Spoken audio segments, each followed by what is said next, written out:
You know, I always kind of encourage you all, don't be so busy that you're too busy to be a Christian. You know, that there are just some things that you just got to make time for. And prayer and fasting on a weekly basis, Bible study, reading, and meditation is necessary. This world is after your God. And any way the world can separate you between you and your Christ, they'll try to do it. And so you got to hold on to your faith, and your faith is going to be stirred in God, in the Word of God. And in the time you spend in His presence, y'all say amen. So would you stand for a moment? Let's do a little reading together. We're going to begin in Exodus chapter 1. We're going to Exodus chapter 1, around verse 15. And then we're going to jump over to Exodus chapter 2, around verse 1. All right, let's see here. Exodus chapter 1, 15. And the king of Egypt spake to the Hebrew midwives, of which the name of one was Shiphrah, and the other Puah. And he said, when you do the office of a midwife to the Hebrew women, and see them up on their stools giving birth, if it be a son, then you shall kill him. But if it be a daughter, leave her alone, let her live. But the midwives, first of all, listen now, they feared God and did not as the king of Egypt commanded, but saved the men children alive. And the king of Egypt called for the midwives and said to them, why have you done this thing and have saved the men children alive? And the midwives said unto Pharaoh, well, first of all, because the Hebrew women are not like y'all women, for they're lively. And when they deliver so fast, we just cannot, by the time we get there, the baby out. Therefore, God dealt well with the midwives, and the people multiplied, and they got strong, they waxed very mighty. And it came to pass, because the midwives feared God, that he made them houses. He took care of them. And Pharaoh charged all the people, saying, every son that is born, throw him in the river. And every daughter, I don't care what you do with her, keep her alive. Let's jump down to chapter 2, verse 1. Chapter 2 of Exodus, verse 1. And there went a man of the house of Levi, and took a wife, a daughter of Levi. And the woman conceived and bare a son. And when she saw him that he was a goodly child, that meant that she saw something was unique about this child. It was different about this child. When she saw the value of the baby, the Bible says she hid him 3 months. Verse 3. And after a while, she could no longer what? Hide him. So she took him in an ark of bulrushes, and she daubed it with slime and pitch. She put clay around it and made it waterproof, and put the child therein. And she laid it in flags and sticks by the river brink. And his sister stood afar off to see what would be done to him. And the daughter of Pharaoh came down. Help us, Holy Ghost, to wash herself, to purify herself at the river. And her maidens walked along by the riverside, and she heard this baby crying. And the tears of the baby broke the heart of the queen. And when she saw the ark among the flags, she sent her maid to fetch it. And when she opened it, she saw the child, and behold, the babe wept. The tears of the baby broke the heart of the queen, and she had compassion on him. Now, this is the daughter of the man that said, kill him. This is one of the Hebrew children. The Lord have a blessing to hear the doers of his holy word. Kind Father God, we thank you. Father, we thank you for your goodness. We thank you for your mercy. Thank you for your grace. We thank you for your presence in the room right here, right now. Pray, God, that in these next few moments you might allow us to move a little closer to your wounded side, that we might feel your anointing, that we might experience your goodness. Help us to rise above the chaotic world we live in, remove every earthly distraction So for a moment, we might have an uninterrupted communion with you. Father, allow your healing angels to move among us. Healing for our broken hearts. Healing for our wounded spirits. Rejuvenate us and allow us to move into heights and deeper depths in you. Allow us to leave this place more determined than we arrived, to go all after Jesus in our life. We ask these blessings and all others in the strong name of Christ. And all of God's people say, amen. Give Lord a hand break. Come on now, come on. Friends don't treat me like they used to since I laid my burden down.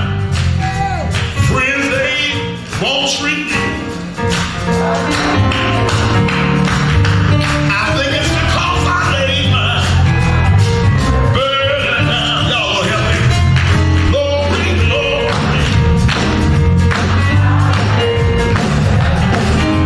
Since I laid,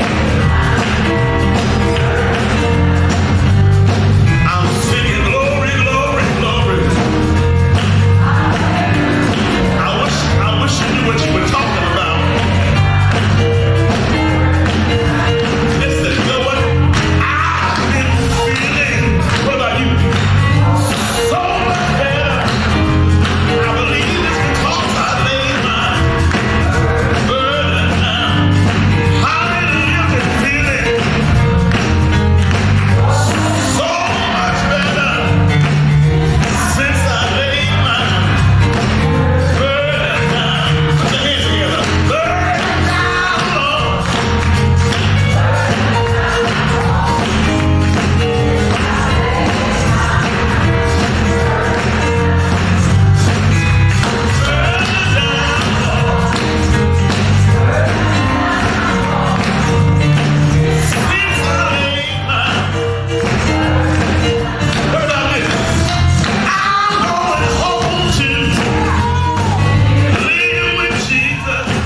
preaching of Christ will often bring disciples with the words, peace be unto you. Habakkuk 2:20 tells us the Lord is in his holy temple, that all the earth keeps silence before him. I want to talk this morning for a thought. They are destroying our boys. They are destroying our boys. I don't know if you thought about this much, but young black men are pretty much an endangered species in America. If our young black boys, young black men are not being shot by police officers, then they're shooting each other.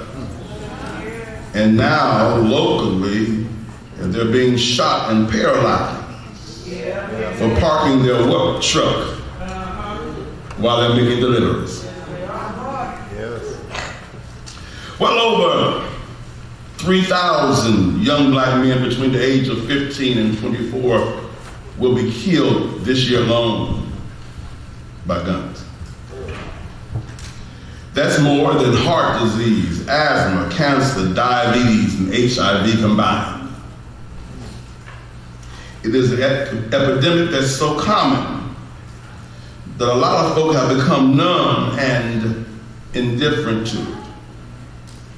In fact, killing young boys have become so common, we have all but come to accept it as the cost of being born black and male in America.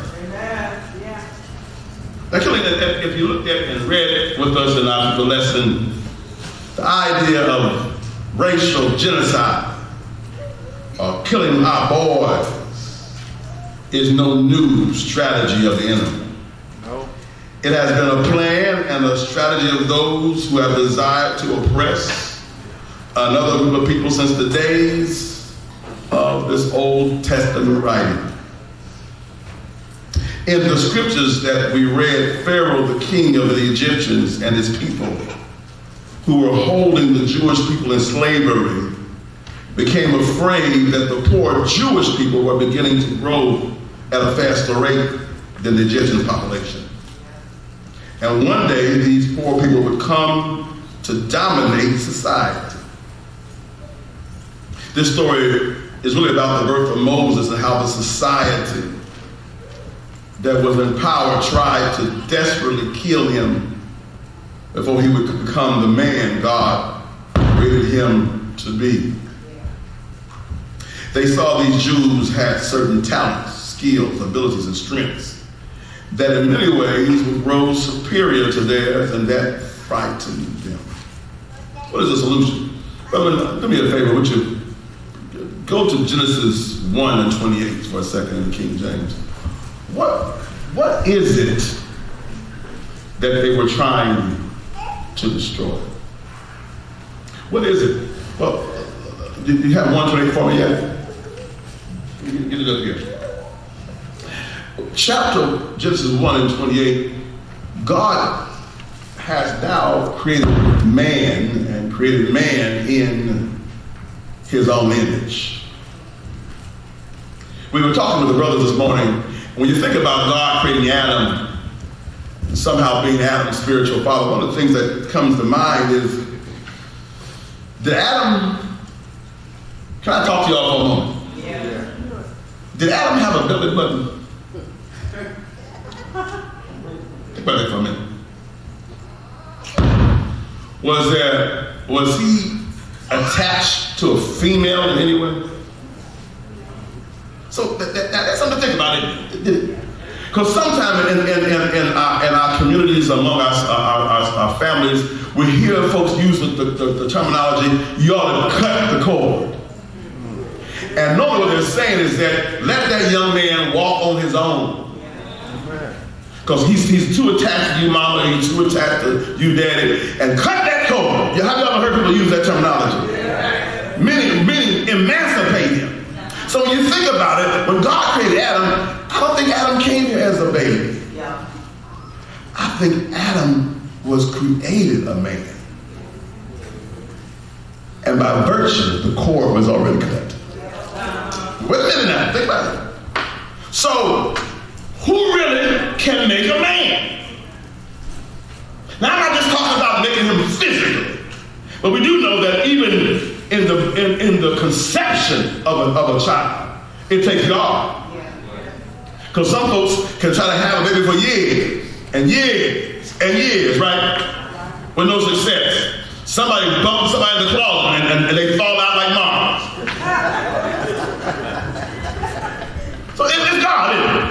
So just as God is the only one that can make a physical man, God is the only one that can make a man in any sense of the word. Y'all agree with me? So Adam comes fully, no cord is cut, fully man. And look at what God gives him. We have to verse 28 because God blessed him and God said to him, listen, I want you to have 5. Y'all write this down. I want you to have 5 blessings. And if you hold on to these blessings and don't let nobody take them from you, you can be a man after my image. Amen. Wait a minute. You can be, listen, no matter how you try to raise your son or your daughter, they're not going to be exactly like you. But if you do the right job, you should be able to pass on your better attributes. Can I say something? My children, Jordan and Chelsea, I don't know where they got this from, but they are extremely punctual. Y'all say amen. Pass it on somewhere. So you hope that they would take off. And God's saying, in my image, he has some attributes from me. I'm going to give to Adam, and Adam, you in turn will allow all of creation, all of mankind to inherit it. Number 1, I want you to be the kind of man, hear me now, that can be fruitful. And be fruitful means to produce something that's healthy. So one of the things that the enemy wants to kill our boys with is to take away their ability to produce healthy lifestyles. Because you can produce a whole lot of stuff. You can produce cancer. Doesn't mean it's healthy.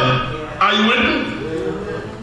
And so God said, what I am able to do is whenever I produce anything, it's healthy. And I want to give that to you. Be fruitful. Yeah. And then when you produce, what's the number 2 thing? He says, then what? So take what you're producing and be productive with it. If I give you a handful of corn, well, you can throw it in the pot and stir it up and eat it. But once you get through chewing it and swallowing it, now who wants it? When you get through with it, nobody gonna want it. Not even you. But now, what about if you took some of that corn, some of those kernels, and planted it? Now, when you plant those kernels, are you gonna get 1 kernel back? No. You might get a plant 7 feet tall, right? And not only will there be a cob of corn, a ear of corn, there might be several. So when you are, not only did God say be productive, or produce fruit, but then be productive with it. Some of us, we try to ingest what we should try to invest. Y'all praying with me?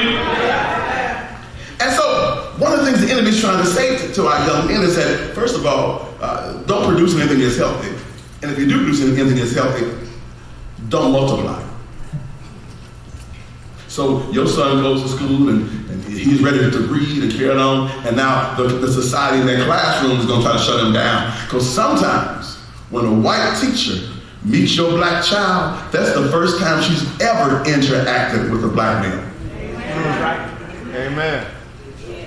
I'm telling you what I know. And so if he does something like this to one of the guys in the class, now she wants to call the principal and suspend him. Not understand that's part of their culture.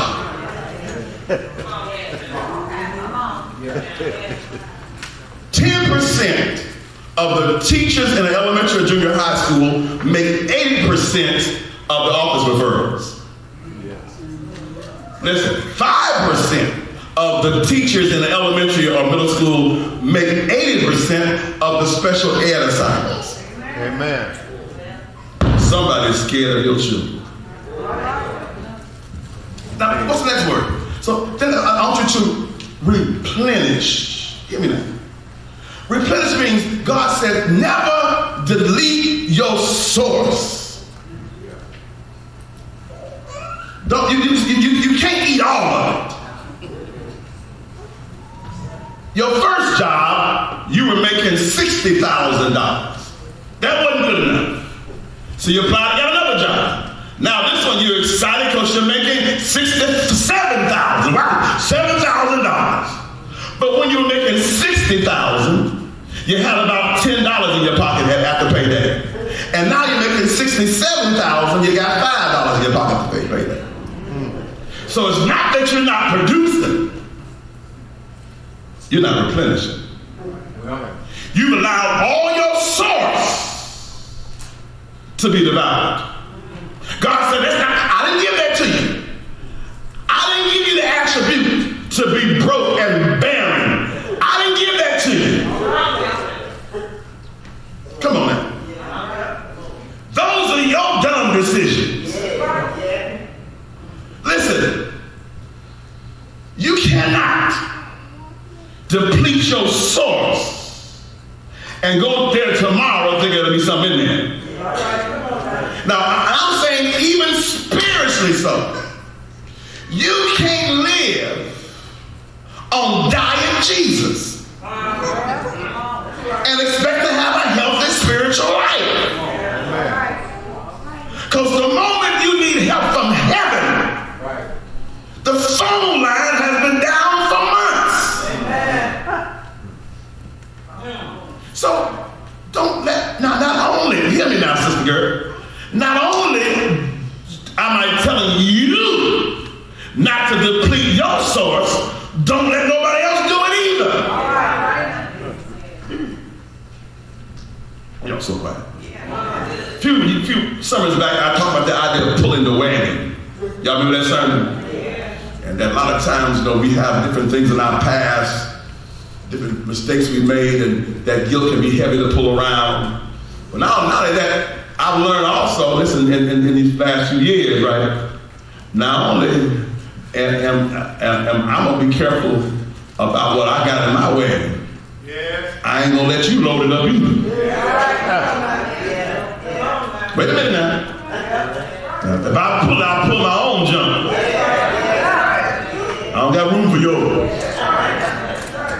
Now, okay, wait now. So, and he says, subdue it. Y'all see that? Yeah. Now I'm trying to tell you what the world is fighting against. These are things that God gave us. Subdue it means that in every healthy brother and sister too, for that matter, there's a drive to chase.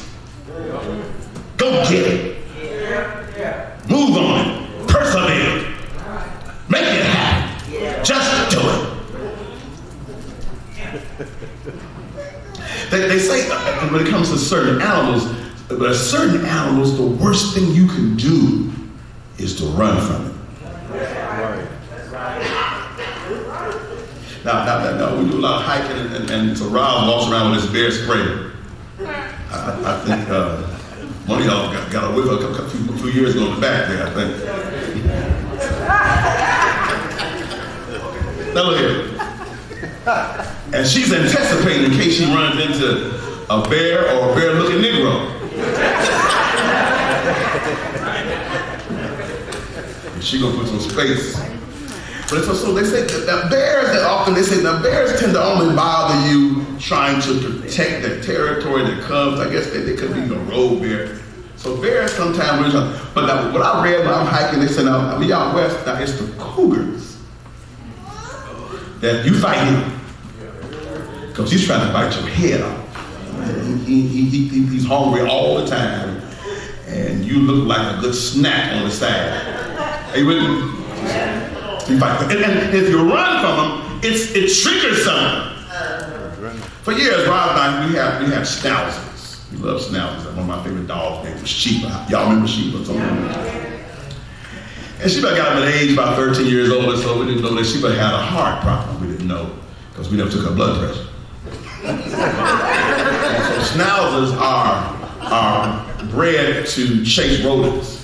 So one day we arrived out in the backyard, she was sitting on the steps, and this rabbit came through, right? And she was shot off that porch. I mean, she was going around that house, running, and about, I guess, 15, 20 seconds later, she come back dragging her leg. Got that porch like saying, Lord have mercy. Why didn't y'all stop me? Now, we didn't know at the time the reason she couldn't catch the rabbit was she had heart issues. So, if you have lost your ability to subdue and pursue, you got issues. Something's wrong with you. If you've allowed your environment to dictate who you are, where you're going, you got issues. Because God didn't give that to you. We're not give up people. Amen. We're not give up kind of people. Yes. And understand now, this whole idea of subduing and multiplying, it's in every man. I didn't say he doesn't have to be saved. One brother works 2 jobs, 9 to 5, come home, get a little nap, get something to eat, go back out again. 2 jobs, 6 days a week. Trying to pay bills, take care of the responsibilities. You understand that, don't you? Another brother got nice rides, nice home, nice social life, and he's selling crack and weed on the side. Don't you think both those brothers are driven by the same thing? Aren't they both trying to be fruitful, multiply, replenish? See, this don't come to you because you say, man, we all got it. And what the brother don't understand, he's been so perverted by his thinking, he don't know if I can buy weed at one price and sell it at another price and live off the profits, I could buy shoes at one price. Are you looking at me? So what sin does, it takes these things and perverts them. So now, I just get through preaching, y'all, and then brothers say, hey, Reverend, that was good. I enjoyed that message. I'm talking to brothers, shaking hands, and here come a little fine women, you know. Yeah, Reverend. Hey. You know all about my spiritual life. And some of y'all, some old dudes, y'all still trying to chase it.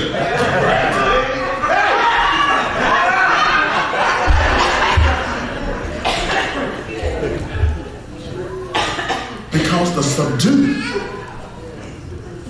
Some of y'all know that was supposed to be, listen, a 16 and not a 12. When you tried it on, you knew that. That's why when you walk by, you look back to see if they watch. What's on that wave with all their fingers?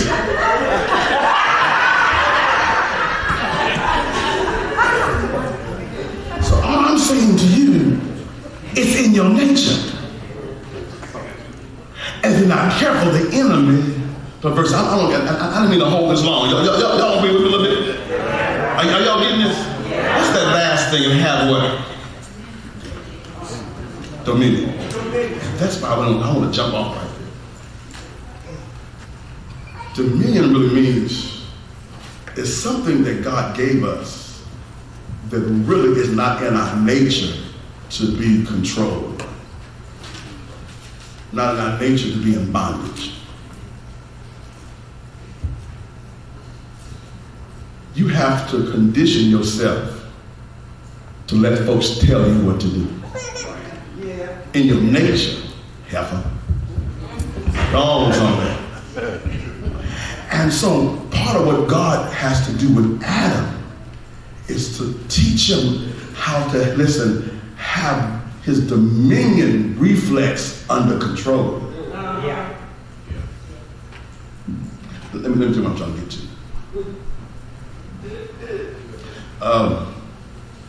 It is this matter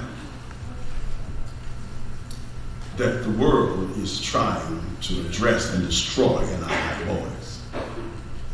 To take these fivefold blessings and pervert them. And when they are successful, we will destroy our own race. Listen, look, give me that first slide.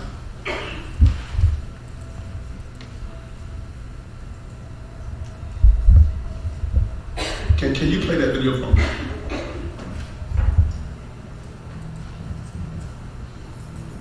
This is kind of a prime example of things distracting.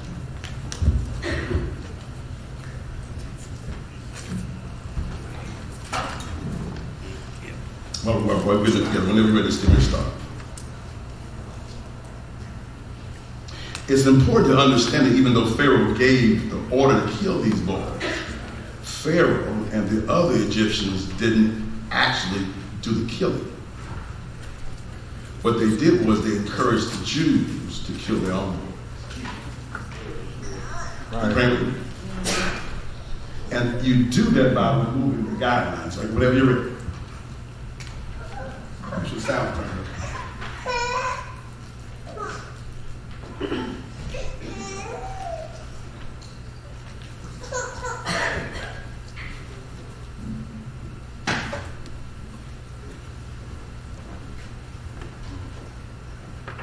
Y'all praying with us?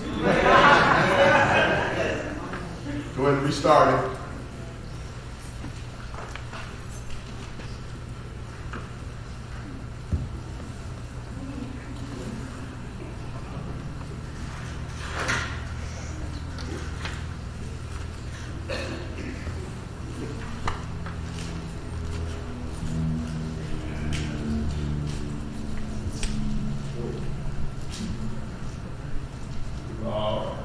Say he will likely never walk again.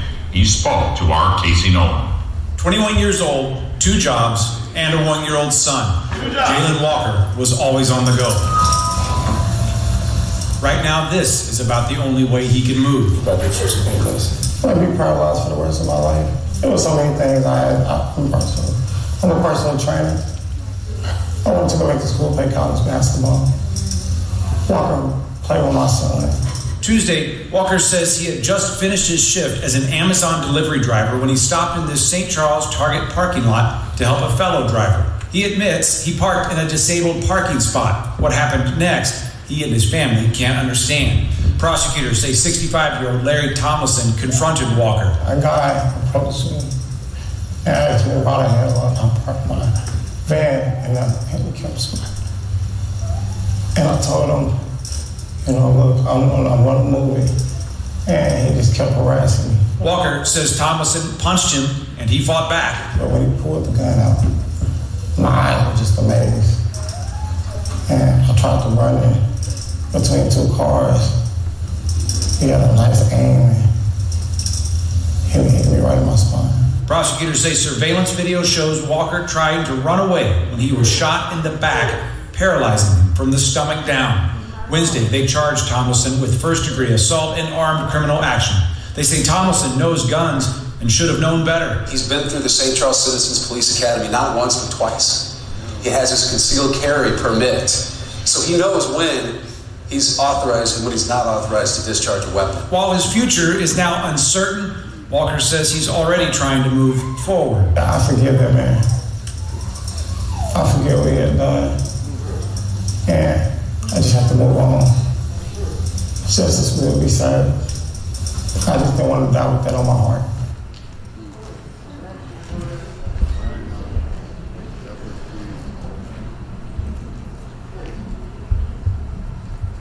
Listen. It gets a little worse. Look at the next slide for me.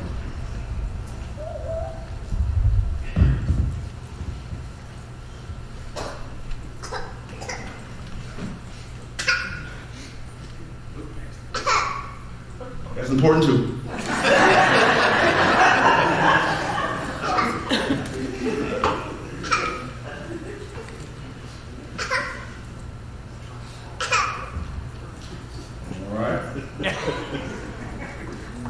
The devil don't want this sermon, preach it. Keep going. Right there. Margaret Sanger. She is the founder of what we call today Planned Parenthood. Listen to her mission, her purpose for creating Planned Parenthood in a letter that she wrote one of her close friends. We should hire 3 or 4 colored ministers, preferably with social service backgrounds and with engaging personality. The most successful educational approach to the Negro is through a religious appeal. We don't want the word to get out that we want to exterminate the Negro population. There's a reason why these clinics showed up prevalently in black neighborhoods and areas. Her mission was to abort black children. Catholics don't believe in abortion. White America sold that to you. She was a racist. Yes. They wanted to erase the black race by killing their children. Well, the white society could no longer legally kill our boys. They managed to get them to kill each other through violence portrayed in hip-hop music or rap music. A lot of those rappers their labels that produce their music are owned and operated by white America. Drugs in our neighborhood, and to cut off the father. Now go backwards to the slide. Whether it was in slavery, where he was just a breeder,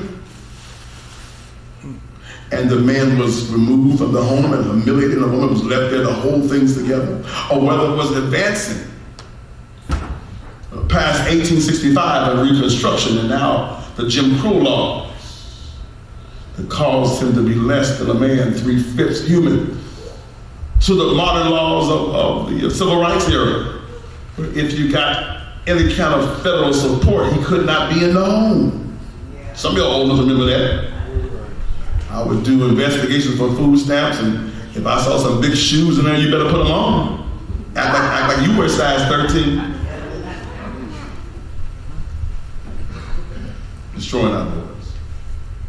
And so how did God deal with the extermination of these boys? Move along for me. Give me the number 1 point. Let me get folks out here. This is going to make everybody mad. Go back. Go back. All right. When Pharaoh saw the boys as a threat, his mother saw his value. Look, see the guy hollering with the rope? That's how some folks see us. Now look, I don't look too evil and menacing. I have a bad attitude sometimes. I am too. I was at UMSA parking my car in the garage going to do a class. And as I got out of my car, I had a suit on. A white woman got out of her car in the garage, and we were there in the garage alone about a year ago. And that sister sprinted from me. So much so that I got scared. And the elevator didn't move fast enough, so we had to get on the elevator together. And when we got off and walked across the lot, I said, listen, sister, you're scaring me. Trying to play it off, but see, I'm thinking I'm looking like the dude with the suit on. But it's not who she's seeing. You have to be able to see the value in our own people. Don't you let the world tell you how to look at your race. Amen. Because you're one of us. I don't care how dark you are. You may be dark as 10,000 midnights. Maybe so light you look like a glass of water. You're black. And sister, brother, don't you forget it. And so if we don't take those fivefold blessings that God gave us in Genesis 1:28 and instill it into our bones, that you have value, the world is going to deplete them.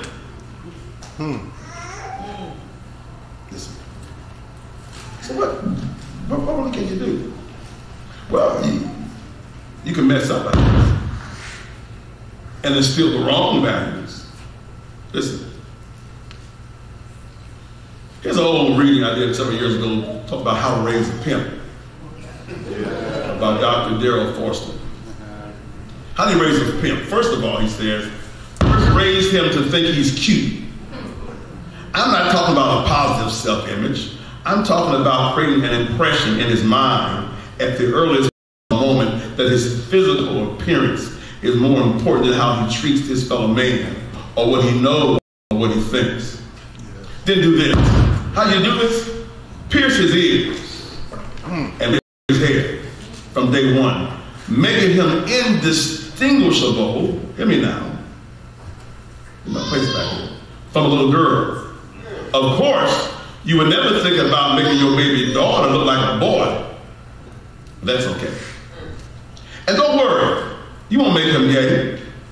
But by focusing on his physical appearance and fashion, you would teach him that a woman's role in his life is for them to cater to his every material desire, just because he's cute, or what y'all call fine, like a pimp. Let him think that the world revolves around him by virtue of his cuteness. That way, when the steel mill or corporate America or academia start hiring cute people, he'll have a job. You don't have to have a skill or be intelligent. Just be cute and you'll get a job. Finally, to be able to raise a pimp, you must act like a whore. How else will your son know how to handle them? You got to swear and talk nasty, use bad words, cuss your husband, cuss your boyfriend out around. Keep a steady stream of different men coming and going from your house. Let him hear you moan in your bedroom as you consort with the man of the week. Let him see how you manipulate men. This one to pay your rent. This one to pay your Ameren bill. That way he learns that the only value men have in society is to use it or be used by women. It won't make him a good man, make him a darn good pimp. Emphasize the importance of sexual rather than intellectual ability. This is a favorite in the black communities. You better tell him, you better go get you some. Don't be no punk. If your son is black, make sure he keeps focused on this. That is essential to keeping him on the pimp track. If he starts valuing heavy thinking over being heavy hung, he might stray from the pimping path. There's some black folk you really appreciate. In some segments of white society, as well as chosen for young black men. And you certainly don't want him to get along with white folks, do you? By the way, for what it's worth, since I'm a physician, I better leave that out. Mr. Thomas. Let your young man talk to you like he's grown, even though he's a child. Get him involved in your personal business. Keep him away from his father and put his father down and talk about his daddy dead every chance you get. That way he'll grow up with no respect for himself or his dad. Since he's a young man in the present, or your son may be the only man in your life you can control. So make sure you control him. I'm gonna stop there. We talked about this dominion thing, this a part of us that does not like to be in bondage or control. That's a natural trait in your young man. He don't want to obey you. And the trait itself is not a bad thing. When my boy George was about 2 or 3 years old, we were in the bed, was playing some kind of game, something was going on, me and him in Chesbury, and something he did, and I laughed at him. And George didn't like it. About 2 or 3 years old, so he did this to me. I'm like, wait a minute now. Now, I was excited that he had that trait in him. But as his father, I had to teach him how to have strength under control. Because you can do something, don't mean you should do something.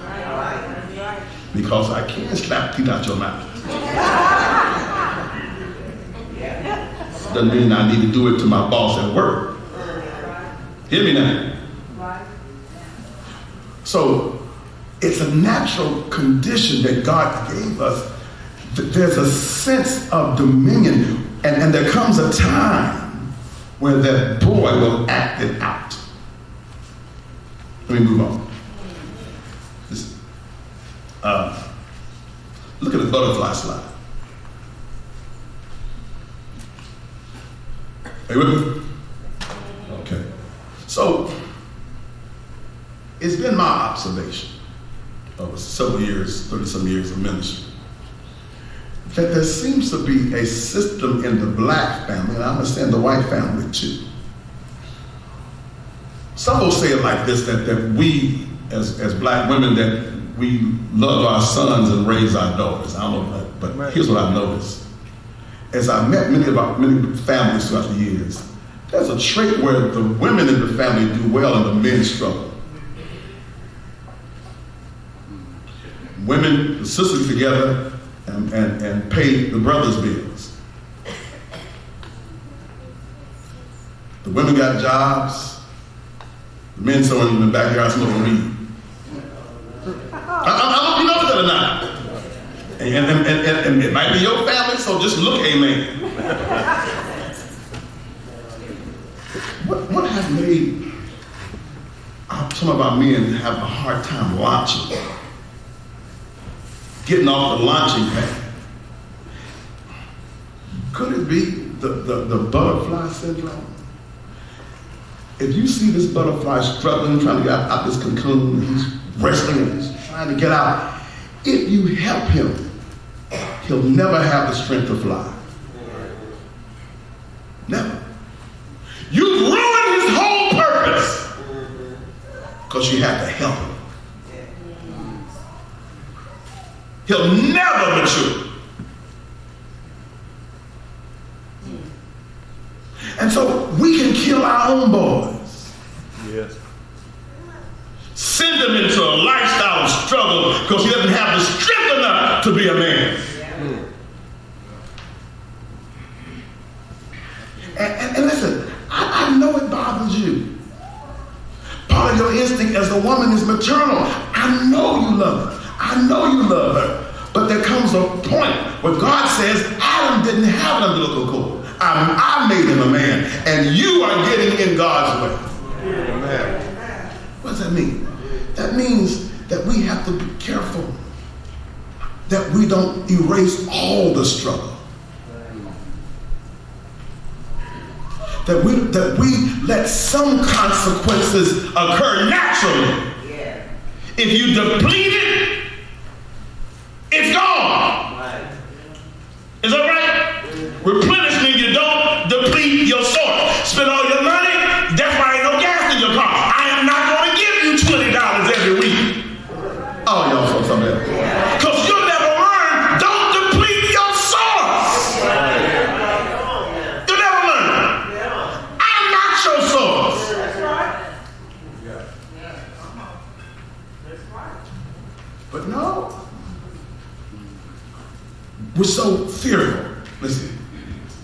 My mother told me once that when her son was born, he just started walking. They said, I was still with his daddy at the time, we were still together. And the boy just started walking, and he fell, trying to learn how to walk. And she said, I went to get him. And the daddy said, leave that boy alone. Let him get up. And I didn't want no man telling him what to do, so that's my son. She said, so I picked him up, Pastor Waddell. I picked him up, and I've been picking him up ever since. Yeah. Number two, look at this, number two. When Pharaoh tried to have her son killed, the mama's instinct was to hide him. And the woman conceived and bare a son, and when she saw that he was a goodly child, she hid him for months. There is a necessity to cover your children. Yeah. You do have to be a helicopter parent. You do need to know where he's going, where she's going, who's going. You see, when somebody comes to you as a child, say to you, Mama, Daddy, can I go over Bobo's house? It's never yes or no.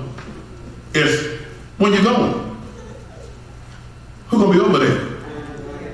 Any grown folks there? Who are they? What y'all going to do? Are you going to stay there? Are you leaving? Ain't never no yes or no. Are you with me? Because I got too much at stake in you. To let you walk out this door and I don't know nothing about what you're doing. Are you praying with me? Because I'm aware that Satan, as a roaring lion, is trying to devour you, and you don't have enough sense to recognize that he's prowling behind you. I often say to young folks, I never thought I'd use that word, Sister Dale, that I would call folks young. That was my name. I was a young man. Now I can say young man. Tell them folks, it's the first time in my whole ministry of 31 years I'm old enough to be some of y'all daddy. It's weird, and I can just say young lady, and you say yes, sir. One thing I say to young folks all the time, I'm not as old as some of you all. Y'all say amen. I'll be 54 this month. But I would say to them, listen, I'm going to respect you enough, young man, to let you know what you know. But I need you to respect me enough to let me know what I know. And since I've been here a little longer than you, are you praying with me? There may be a few verses I've memorized that you ain't even read yet. Listen, she hit him, and we need to see the church as a refuge. Yes. Don't you think it's odd that the world does every sport on Sunday? No. When I first moved to St. Louis 30 years ago, they had blue laws. Couldn't even buy liquor. Now y'all rattling bottles and beer cans 7 days a week. Used to have stores when I was a kid. Sears wasn't open on Sundays. Don't you think that white America knows that the church has always been the center of the black community? And if I can pull your children out of that spiritual foundation, and we just run off basketball games, soccer games, and they have skill but no spiritual character. And sometimes your talent will take you places your character can't keep you. It happens in sports all the time. What's this dude's name? Justin? Somebody? What's the guy that said he was beat up? Huh? Smollett. Now all that money you make in the episode wasn't enough, huh? And of all things for a black man to say, they had a rope. Of all of our people who were, listen, lynched for real, you would dare use that? Of the black men who swung from trees for real, you would dare play with that? Because your talent has taken you places your character could not keep you. And so we run off to basic soccer games and this place on Sunday morning. Some folks said one songwriter said some folks would rather have houses and land. Others choose silver and gold. These things, they treasure. You treasure your soccer game, you treasure your golf game, you treasure all these Sunday morning activities, and forget about their soul. Because what you're telling them is this is more important than church. Oh, y'all so quiet. Oh, I'm almost done. Listen. There comes a time when you can't hide him no more. I know it comes a time, you choose the school he goes to, you have this private school, you have to, you do all this up and on, you make sure that he's gluten-free. And you're doing all these things and you're making sure. Look at this next slide. My last slide. But there comes a time when he's too big for you to hide. That dominion part of him begins to come up and he resists your control. For me, I think it happens with a lot of young boys. when they grow just tall enough to look you in the eye. Yes. Can I get an amen? Amen. All of a sudden, he thinks that size and strength is the same thing. And so, you say, no, it's the time you're supposed to get whoopers right. Y'all used to get whoopers. And one of the most hilarious things you can do during the whooping is hilarious. Now, it's terrifying as a child. But it's to grab the belt. And then everybody kind of look at each other. Now what? Hey, what you? Like, oh, well, I better let go of this. Oh, you want the belt? Oh, okay. We're going to another level. Let's do the couch back. Okay, we're going to get off. We're all grown now, right?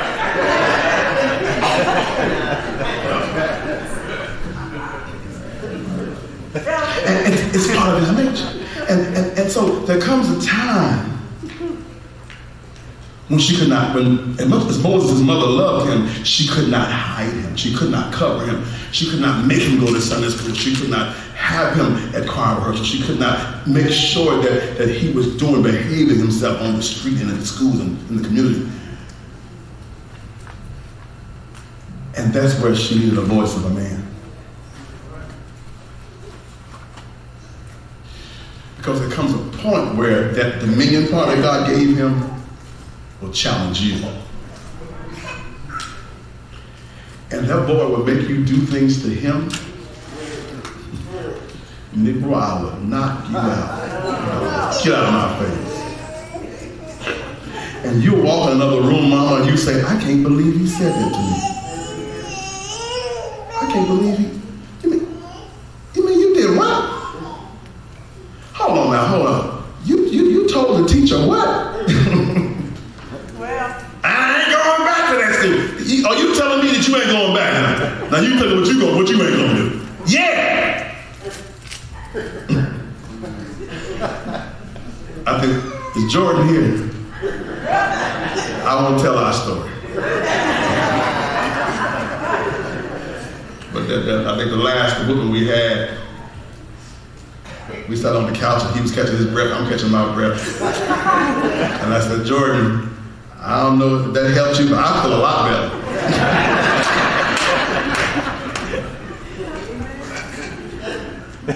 And now he got his own voice, so you're going to get it, little Negro. You're going to find out what it's like. And one day he will challenge you. yeah. And you have to have a strategy. Because you don't want to kill that spirit. Right. You teach him to control it. Amen. So what happened now? I'm done. So what did she do?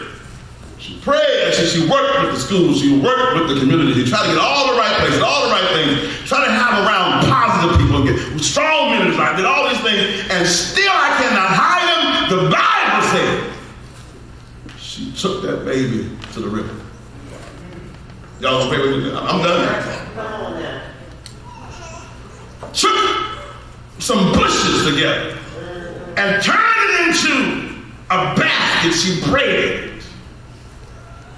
Took slime and pitch from the river bank and coated the outside of that basket until it was waterproof. When she could not hide it, when she recognized his life was in danger, that all society was against her son, she put him in that basket. All right. And set that basket on the breast of the Nile River. He said, how is that? How is that an answer to anything? What she did was, she said, I'm going to have to put you in God's hands. All right. Amen. Yes, sir. I told you the only one, according to Genesis 1 and 28, that can make a man in every sense of the word is God himself. Yes. She recognized that her son had certain unusual attributes, and that made him a target of the enemy. We as black folk, colored folk, African American, Negro, whatever you want to call it. God has given us very unusual attributes. Amen. Amen. Go back over 5,000 years. Yes. And they still cannot understand how these black Egyptians move stones thousands of pounds Yes. and build the pyramids. Right. They don't understand how do they lift them and how do they have such symmetry that 5,000 years later you can't even get a credit card between the stones.